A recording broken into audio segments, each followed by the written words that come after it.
So this is the car I actually wanted to show you. This was the slightly off of front into a tire wall at about 90 miles an hour. April 2018. You can see that it's boogered up pretty good. Obviously this core support is going to have to go. We think one of these horns could be pulled out and the other one would get replaced. Like cut off another frame and weld it on. And why are we working on this car so hard? It's because it's got a Pikes Peak cage in it that we can't transfer to the next chassis.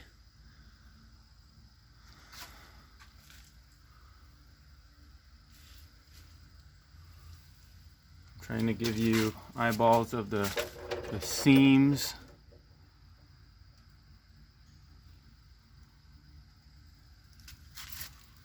I mean, it's good up to the back of the front horns, maybe, other than where the hood was mounted. You can see those kind of got ripped a little. The glass, none of the glass cracked. I was fine. I was driving. I hit somebody's oil at some point and essentially lost control of the car.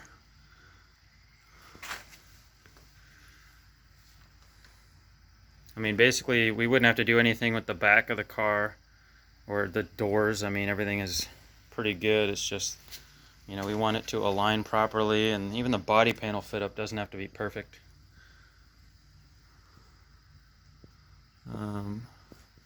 So this is the car that we want to fix, and then we have this car, which is a clean shell of the same vintage, except it's automatic.